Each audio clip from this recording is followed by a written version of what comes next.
Hello and welcome to Reality Recapped, where I recap all of the trashiest reality shows. If you're new here, welcome. My name is Heather. I have a bachelor's degree in psychology, and it's through that lens that I watch these shows and make my comments. Of course, I have not met with any of the people on this show, so everything that I state is simply an opinion. My channel is a little bit of education and a whole lot of snark. This episode is going to recap Sister Wives, Season 18, Episode 13, The Elephant in the Room. Christine tells us Mykelti and Tony are having their gender reveal party over Zoom. Christine says there's still a lot of friction between some of the kids and Cody and Robin. Christine was nervous Gabe and Garrison wouldn't even show up. Robin is waving at Avalon, who's crying. We understand. Cody hasn't sat down yet, and we see Maddie has signed on, but her screen is black for now, and oh my gosh, do I feel anxious. Cody says, it's fun to see everybody. Oh, Cody, you could have all this fun all the time if you just actually called your children. Janelle hopes everyone can get on and just be grown-up adults about this, and just support Tony and Mykelti, and then we'll just go our separate ways. Janelle says the last interaction was on a text thread. None of us were looking one another in the eye, and we weren't rallying around something like we are now. So it's a different situation. Cody says he's really nervous because he hasn't had a positive experience with some of his children. I'm just going to focus on Tony, Mykelti, and the babies. Robin says she hopes them seeing her and Cody and their smiles and encouragement will help them realize that she's not the bad guy. I think for that to happen, you would need a time machine and to make different choices. Aurora says she wants to speak up on behalf of her mom and all of the efforts that her mom has made, no matter what anyone believes or feels. The truth is, she's been one of the biggest, if not the biggest, cheerleader for good, healthy relationships and correspondence between dad and the kids and dad and the other wives. I want to take a moment to just remind everyone who's having a very strong reaction to this child telling us about who her mom is. We have to remember that she's growing up in a very dysfunctional and manipulative family system. So to have anger toward her, she's an innocent victim in all of this, just as Cody's other children are. Now, it's hard to see it because she's living in quote unquote the nicer house, and it appears that she has more attention from Cody. But I don't think her situation is better. I actually think she's probably in a worse situation because both of her parents are narcissists. Narcissists, as we know, are very self-absorbed, and it's all about them. So what that looks like in a parenting context is that the children are taught that their role is to take care of the parent rather than the typical role, which is a parent taking care of the kid. And that's where you get parentification. That's where you get kids needing to suppress their own emotions because they cannot disagree with the narcissist. If they do, they will be punished. Oftentimes, a lot of narcissists have huge temper tantrums, and that trains their family that they can't say what they feel. They need to walk around on eggshells to not upset mom or dad. This ends up training kind of a codependency in people. So they will probably get into a relationship where they're with somebody who doesn't really care about their own feelings, and that will feel comfortable because that's how their whole childhood was. And they have no idea this is happening. The main emotion that I would say children of narcissists carry around is this feeling of inadequacy, because you're basically being taught that love is earned and you never quite earn it fully. There's always something you're not quite doing right. The person ends up internalizing the fact that their parent doesn't love them in a way that normal parents do as meaning something that they're unlovable, they're inadequate. So there's a tremendous amount of shame that you carry when you grow up this way. Oftentimes, the way that people begin to realize that their parents are narcissists is from close friends or romantic partners pointing out things that are not typical. Having an outside person that can kind of say, that doesn't seem right or that doesn't seem fair, can kind of open up your eyes a little bit. Another thing that can happen is, as an adult, you can start to notice inconsistencies in stories. As a kid, you can't keep track of all of the minutia. Once you get older, you can recognize like, oh, my parent is inaccurate, right? It starts there. There's some inconsistencies in the stories here. And once you start paying attention to inconsistencies, it eventually goes to, oh, my parent's just a liar. And they lie to justify their behavior because they're never at fault. But eventually you figure that out. So what happens is you begin to recognize the parent that you thought was there doesn't exist. You're dealing with the shell of who you thought that person was. Once you start to really recognize your parent is a narcissist, in some ways it's liberating because you're not inadequate anymore. You understand why you were made to feel the way you were, and it wasn't about you. It was about them having an issue. The problem with that, though, is that if you've been infantilized, as these girls have, and you don't have skills to operate in the real world, you've now lost the only support system that you thought you had, and you haven't been given the skills needed to live in the real world. These girls will be fine. They'll be okay. But it's earth-shattering. It's absolutely earth-shattering. Everything you thought you understand about the world has completely flipped. So who isn't on this video call? Peyton, Garrison, Leon, Mary, and none of Robin's kids are on this call. Janelle says she thinks it's great Robin and Cody are on the call. They're a couple, and she doesn't have a problem with seeing them as a couple or them participating in family stuff as a couple. It's just what it is. McKelty asks what gender everyone thinks the twins will be. They're fraternal, so most people guess one boy and one girl. McKelty says she was happy that even though there is this strife, we can still try to be a family. Tony says it tells him there's still something there, that they're still able to get together for big life stuff. McKelty and Tony set off the smoke. It's two boys. I saw two blue. Cody says he's just as excited as he would be if they were a pair of girls. I see a bad moon horizon. Cody is referencing a song from 1969 titled I See a Bad Moon Rising. The songwriter said the song is about the apocalypse that was going to be visited upon us, which is a weird song to bring up at your grandchild's gender reveal video chat. But it is Cody, so... Cody says the video chat was bittersweet. Mostly sweet, but I started out in a state of paranoia with anxiety over the contempt that has been thrown my direction. His language is so bizarre. It's like he thinks he's in his own Dickens novel and trying to use language that in his brain fits that style. It is incredibly odd. McKelty says it would be a dream if the family could completely reconcile and we could all go back to being one united family. I think they all need each other. All my siblings need each other. And we all need our moms. As hard as it is, we all need our moms too. What makes me laugh about what McKelty is saying is it feels very idealistic, right? We're going to get the whole family back together and everyone's going to be happy. And meanwhile, she has not invited Mary to this gender reveal video chat. She wants the whole family together, but she fails to even mention the fact that Mary was not there. It's almost like she's taking on this personality of like, I'm the savior of the family. No, you're not. You have legitimate complaints, just like everybody else does. And you have the right to say, I don't want that person around me, or I don't want to talk to that person anymore, just like everybody else does. So why is it so hard for you to understand there are legitimate reasons to not want to hang out with anybody?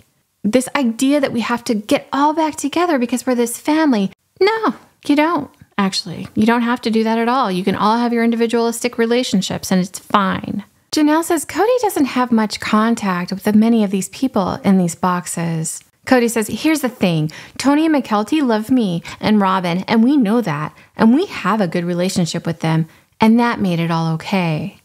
Janelle says she hopes eventually they get to the point where they can all be together again in person. Christine says she's not interested in getting back together again for something yet. All I'm going to be is cordial. I'm not interested in more either. Cody says, someday our family civil war may end, and then that contempt, we can deal with it. And Robin and I are just going to be like this. You're not going to separate us. They want their dad, but they don't want Robin. That's not going to work. Robin and I are going to be like this, and we're going to work this out. And that's just the relationship we're going to be in. It isn't surprising Cody says this, that the family just wants to separate him from Robin. Honestly, I don't think anyone cares who you're with, Cody. It's you guys are spewing this idea that the family wants to separate the two of you as if you're like Romeo and Juliet, the star-crossed lovers. What we have seen is the kids including their siblings that are Robin's. That isn't cutting her out. That's including her and her children. But you've decided they can't even be on a video chat during a gender reveal with their siblings. It's just more gobbledygook. From Cody. Janelle says, I don't know where Mary was during the video chat. Cody says he thought Mary and McKelty were good. You don't remember not inviting her to second Christmas last year because McKelty asked you not to? That was what McKelty said happened anyway, so you knew they weren't on good terms. But okay. Christine says, our older kids choose who they want to have relationships with. She's not comfortable with everybody in the family. She won't be on any other things from McKelty and her children. Again, totally McKelty's right, but let's not have these speeches about bringing the whole family back together. Mary is part of the family, even if you don't like her. Mary says she's been traveling all weekend. She's back in Parowan to check on the remodel of the carriage house. She recounts Cody telling her he doesn't want to have a relationship with her. And she's like, this puts it on me now. When we got married, we made promises to each other. God was involved. It was a very spiritual thing. Our plans were to be married for eternity. How much is this eternal covenant worth to me? But really, hasn't he already broken the covenant? So what covenant is there? I'm still just trying to figure out what to do. What now? To be eternal bound to somebody who doesn't want me? It's a lot to consider. How is she still on the fence? This has just been drug out for so long. It's ridiculous. We see in the preview for next week's episode, it looks like they start to have the conversation that Mary is leaving. But I bet the majority of that episode is going to be like filler. It's going to be like Tony asking Christine about her dating and going into her sex life, most part. And then the other part's going to be the carriage house remodel. And then like the last minute, they're going to tease Mary having this conversation. They're going to start it, and we're not going to get to see the full one until episode 15. But at least it's coming. Now we cut to Mitch and Aspen's house. They're hosting a surf and turf dinner to send Isabel off back to South Carolina. Christine says it's been really nice having her there for the summer. A nice thing about Isabel coming is that our life is completely different than when she left us. And now she gets to see us settled. Do you guys remember Isabel was talking about how hard it was to be in the house while that divorce was happening? So it's great that she was able to get out of that for a while, focus on herself, and just be out of all of that drama. Isabel says she's planning on moving back to Utah at some point because family's there, a lot more in North Carolina. Christine would be happy if Isabel moved to Utah to be near them, but she needs to do what she wants for herself. Tony asks Christine whether she started dating yet. In her confessional, Christine says, Tony is always asking me about my dating, like always. So naturally, Isabel's farewell dinner ends up turning into questions about my dating life. It's ridiculous. Cody was the first guy I kissed, and it was after we were married. We cut back to the dinner. Christine says, I think dating sounds like fun. It's been frustrating, but it's not like I go out that much either, though. Tony says, you could put up a profile as Tina, so they wouldn't even know, who you are right away. And if you ever like someone enough, you could be like, I'm Christine. That's me over there. The voice of reason, Mitch says, I would just be concerned about the type of people you're finding. Tony says, well, yeah, you could do an adult version. What does he mean by that? Mitch says, farmers only. And then they all start laughing. In her confessional, Christine says, oh my gosh, is this really the conversation we're having? I am not interested in casual hookups. I do not want to do that. Christine says she isn't in much of a hurry. She likes the idea of being in a romantic, loving relationship, but she also really likes how her life is right now. Tony's like, you gotta fish around, get your skills again. In her confessional, Christine says, this is Isabel's farewell dinner.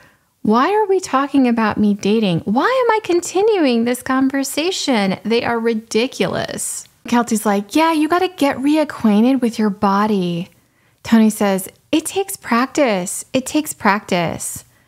Christine's like, yeah, I know. I haven't put myself out there. Tony's like, that's why we're worried. Christine says, I know. All right, thank you. Christine is way nicer than I am. If Tony was my son-in-law, and I wouldn't wish that upon me or Christine, I would have pulled him into another room where we would have had a private conversation about how inappropriate it is for him to say stuff like that in front of my child, Truly.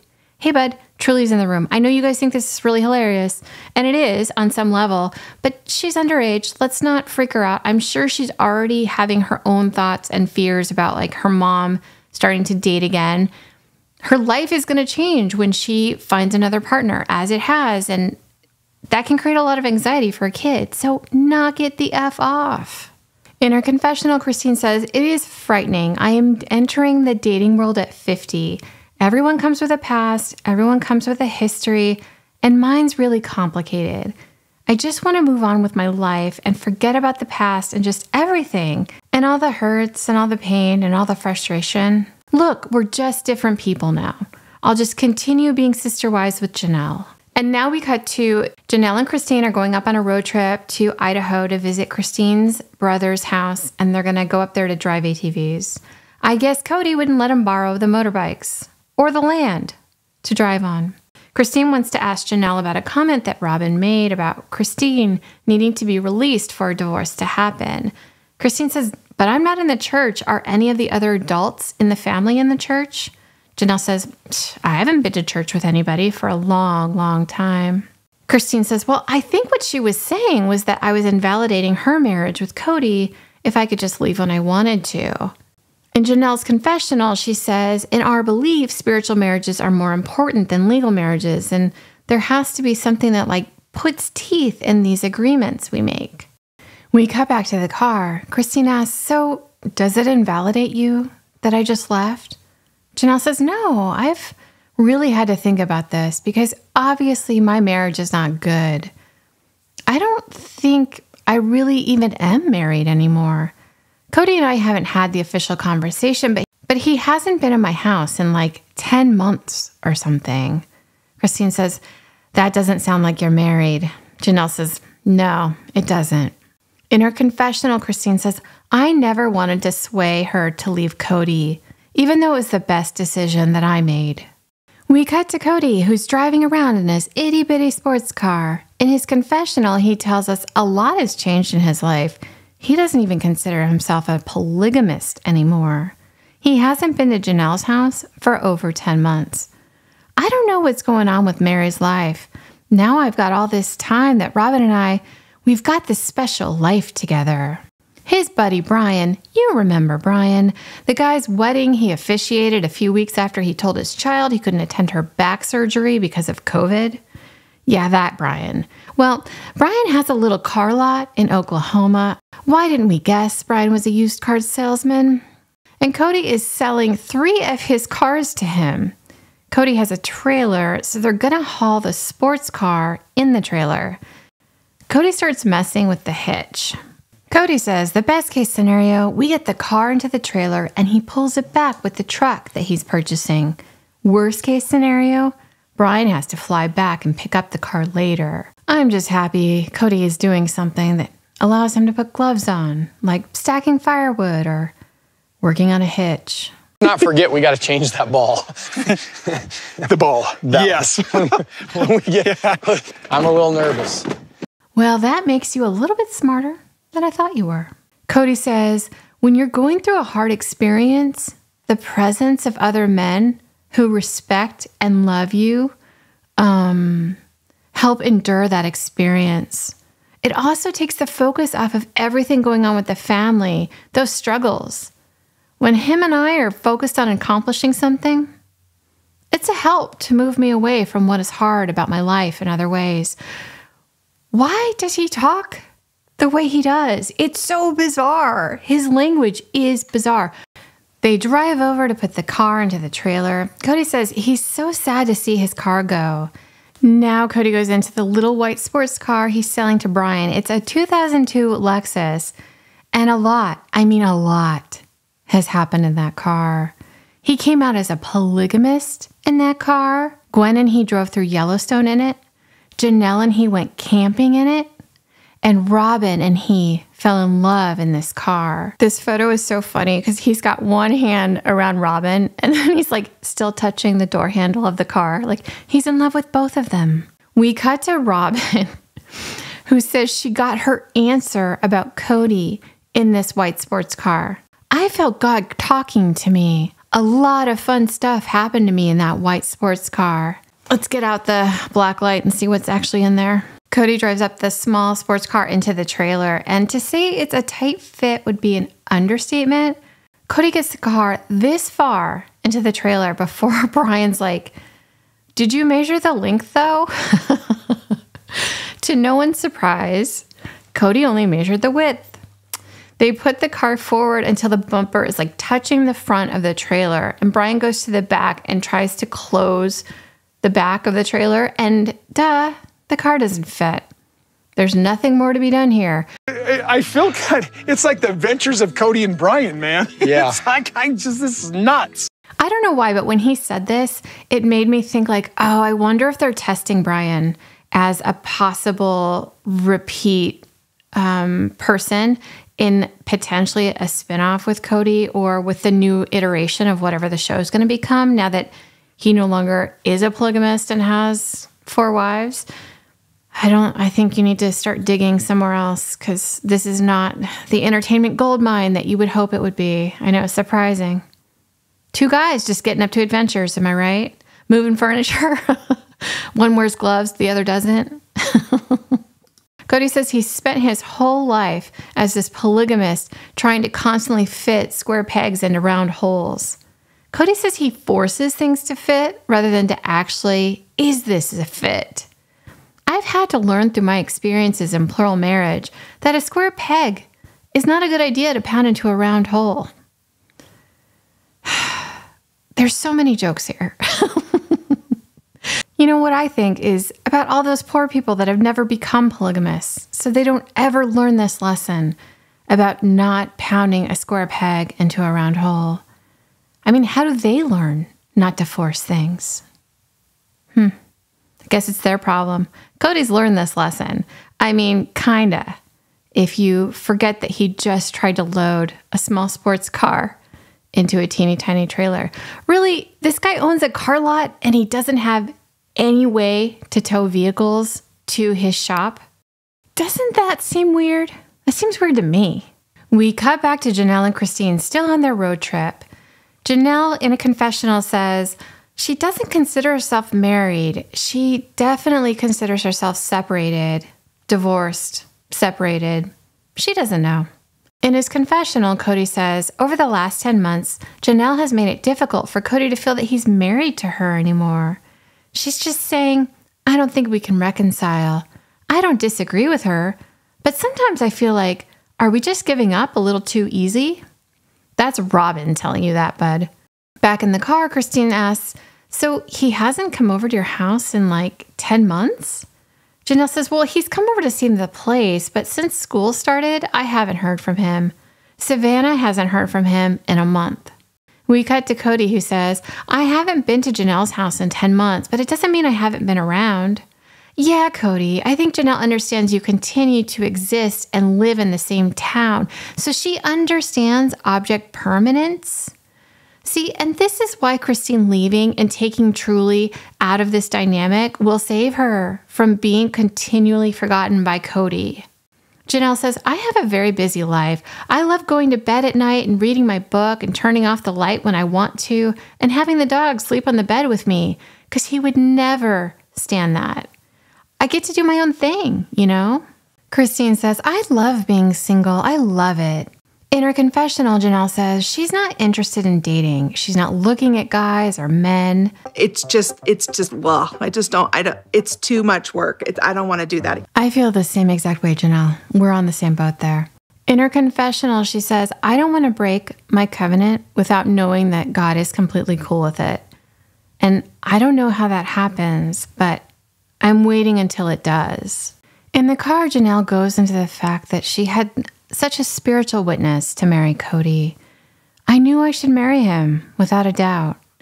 We cut to her confessional, and she says she was friends with Mary's family before she even met Cody. Janelle, you were a part of Mary's family. This is so strange. Like, why not tell the full story? You've disclosed this in your book. Most of the fans and the watchers of the show know. It just seems odd to continually fail to mention that she was Mary's sister-in-law and was married to Mary's brother. It's weird, right? Janelle continues. She says that she met Cody when he and Mary were dating. He just walked into the room and she had like all of this emotion. And it was like I had remembered him. I was like, oh, there you are. Cody would always joke, why didn't you come into our family? Cody says he probably did flirt with Janelle. I know we talked to one another a lot. And hey, if we were smiling, we must have been flirting. Like, it's not the definition of flirting, but okay. You were lying to Mary about going to lunch with Janelle, or just failing to mention that you were taking Janelle to lunch while you were married to Mary, even though you all three were friends. So there's that piece. Janelle says, as she began to do her own study and began to embrace the faith, she asked Cody, she said, I think I'm supposed to be in your family. And he said, okay, let's pray about it. And there was no doubt in her mind that that was who she was supposed to be married to. Then we cut to Christine, who says she also had a strong spiritual witness that she was supposed to be married to Cody. She has no regrets. And when it was time to leave, I also knew, without a doubt, that it was time to go. Janelle says she knows she didn't make a mistake in marrying him. I don't think these sort of things had an expiration date, but our relationship might have had an expiration date. In the car, Christine asked Janelle if she still has testimony about plural marriage, and that's where you want to be. Janelle says, I'm open to it. Whether I live it again, I don't know. I see no venue for it, Like, where am I going to go to find that? So, I don't know. Christine asks if she's willing to reconcile with Cody, and Janelle says, no, I'm not interested in that at all. In her confessional, Christine says, Janelle is full on leaving Cody at this point. This is her full on leaving. Janelle and Christine talk about how a lot of their rituals stopped when Robin came to the family. The magical 4 days of feasting for Thanksgiving, we stopped doing our Friday night dinners. Every single Saturday we were doing things. All of that stopped when Robin came into the family. We cut to Janelle's confessional. Robin was like a separate entity from us, and Cody ended up being over there quite a bit. We cut to Cody, who says Robin always supported our family traditions because that was a part of the negotiation that we made when we got married. In fact, she actually enhanced our traditions. I think Cody is just confusing enhanced with canceled. Those are very similar words. Things get confusing. And if he were to say Robin canceled all of our traditions, I'd be like, yeah, you're right, sir. The fact that he's saying she enhanced them, no. She didn't make them better unless you thought by canceling them, they were better. Christine says she felt like Cody just found his soulmate, and that doesn't work in plural marriage. And she, Robin, just didn't really want to do stuff together. In her confessional, Janelle says she thinks Cody is very happy to be Robin's husband. One of the things a plural husband is supposed to do is grow beyond himself. For a long time, he really tried. He really tried hard. Somewhere along the line, he found someone who thought like him, and it was easy for him to be with her. He should have continued to grow beyond that, to be able to meet the needs of all women. Their relationship seems to be really great for him. He seems to want to focus there more, and that's great. That's fine with me, because I know I don't want him to come back. To Christine, Janelle says, I still have family. I don't have a husband, I guess. Christine says, I have a great relationship with Janelle. If we hadn't banded together as well as we have, and if we weren't still a family, leaving would look a lot different than it is. Janelle made a definite choice to support me and still be a unit together, even though I was leaving. Janelle tells Christine, out of everybody, the people that I would be the most devastated to lose would be you and your kids. I don't miss Cody. I don't miss Robin. I haven't spoken to Mary in almost a year. Christine says the reason Janelle can be my sister wife is because our part of the family is the only part that survived. Robin and Cody have been living monogamy. Mary isn't a part of the equation with their family. Janelle says, I still have this core family. My kids, Christine's kids, and Christine. I still feel like there's a core family unit here. I think Janelle said a couple things that are really going to upset Cody. The first being that she doesn't want him to come back and she doesn't miss him. I think that's really going to upset Cody and send him off. I also think the fact that Janelle and Christine still have a really strong relationship flies in all of the arguments that Cody has thrown out, which is that they're horrible sister wives, they never got along, they were all really petty. Well, if that's the case, then why are these two still friends? And they don't even have you as part of the glue to hold them together. It really gives him like no argument. And I think that is going to make him upset. I don't think he really cares if they hang out together. I think he cares what the optics are, though. And they do look really bad. Janelle and Christine arrive at Christine's brother's house in Burley, Idaho. Steve is her younger full brother. When Christine's mom left her dad, he moved in with his dad and the other mom. Levi and he grew up as full siblings in the same house, even though they had different mothers. Christine and Janelle drive ATVs. Janelle loved it and kind of took off on hers and leaving Christine in the dust. And Christine's like, I'm just proud of her for taking control and charge and going for it, but in a fun way. I wish that for her in her life, just taking charge, having fun, and just going for it. Janelle says she's never driven on an ATV before, and it was a really good reason to come up here and have some fun. In her confessional, Janelle says she's been worried, especially because of Christine's feelings about plural marriage and coming to her brother's house, who also doesn't practice polygamy, that they would be kind of unfriendly about plural marriage. She says, I have this nagging feeling that worries me that she's going to have to defend her lifestyle choices all weekend. Christine says her dad married her other mom when Christine was 5. She thought it was so fun as a kid. She remembers how badly she wanted a sister wife. And at 17, she wanted to be a third wife. She loved their church and their community, and she says it was a great childhood. Steve talks about seeing it firsthand growing up. I remember feeling the tension in the room. You could cut the tension with a knife. Holy smokes, like who's going to blow up today? Yeah. To me, I didn't even notice the tension. I just thought they were fine. Christine says she didn't notice the tension so much. There were a lot of people in that house and having so much fun.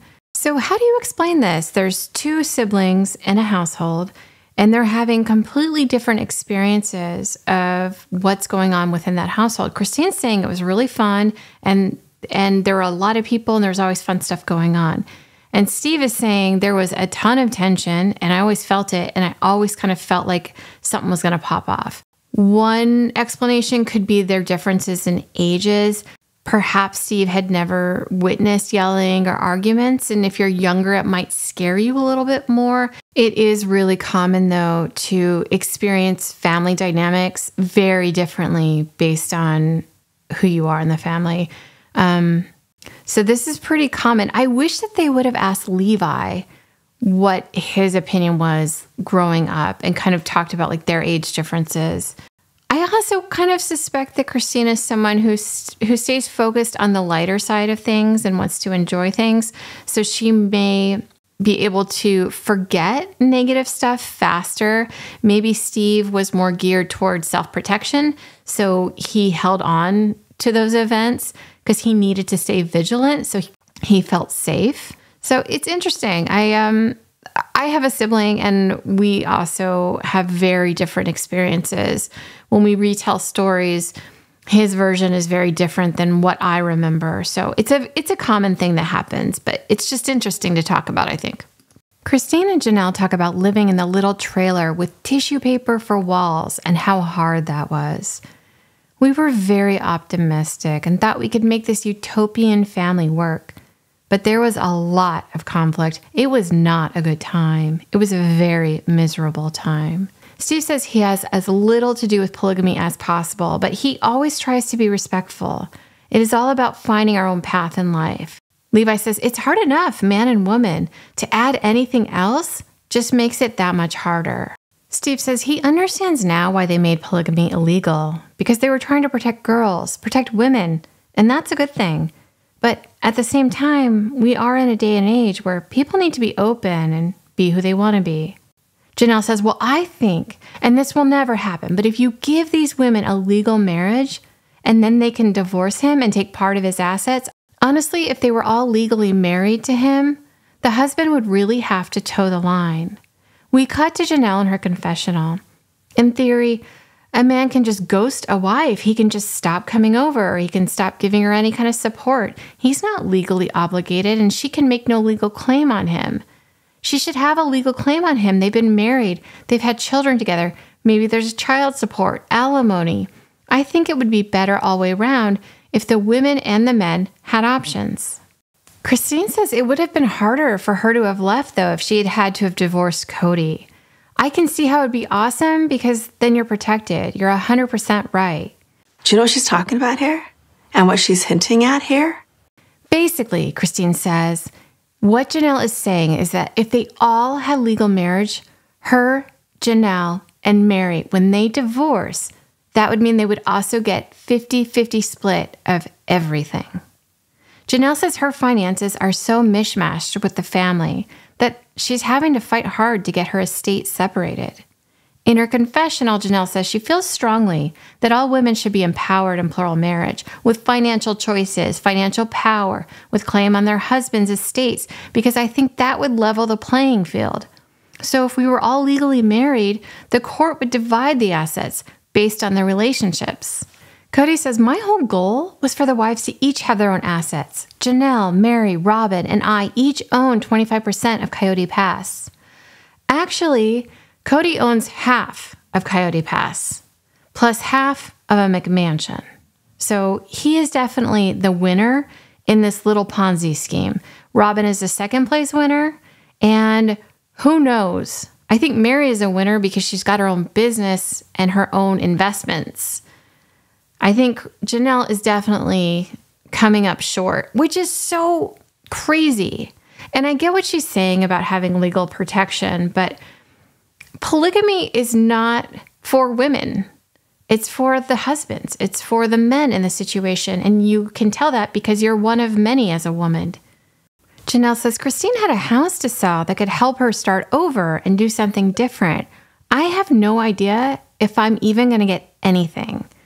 So earlier, when Janelle was talking about how this was, meant to be, and that she had a testament, she was supposed to marry Cody, and she would do it all over again, and it was exactly what she wanted. It's like, would you have at least protected yourself better financially if you were to do it all over again? Or would you play your cards exactly the same way? We cut to Mary, who says, Janelle's name is on 2 of the pieces of property. Mine is on 1, and neither of us own that property outright. So Cody's name is also on every single deed. Mary continues, even with the conflict we have in the family, I still believe it's going to be divided up equally and fairly between the 4 of us. Sure, Mary, just like Cody divided up his love and attention. We cut back to Janelle at the dinner table. If I could do anything, I would be out there knocking on the door saying, get yourself financially independent because then you have choices. And that's not something that a lot of women culturally think about. We kind of skim over this topic of patriarchy and how that applies in this situation. I would really appreciate in the tell-all a deeper conversation with Janelle and how she squares that in her own brain, because I don't think she's someone who thinks in typical gender roles. She certainly hasn't operated her life that way, but she's affiliated with this church that does. It feels incongruent with who she is as a person. All of her strengths, all of those things, they're not valued in the church. Cody might have valued him because she actually brought money into the household. But I don't think that would have been something that they would have thought a lot about with her. I think they would have more valued Christine, who makes great food and is good with all the kids and raises everybody and is fun and light and bubbly. I think that is like the epitome of what they're wanting. So it would be interesting just to have a conversation about sexism and in her culture and her experiences of that. And how do you square that with yourself? That you're essentially creating a contract in a group that sees you as a second-class citizen. And now we go back to Christine, who says one of the reasons she thinks Janelle is still with Cody is because of the financial situation, that she has absolutely nothing in her name and it makes it harder for her to leave.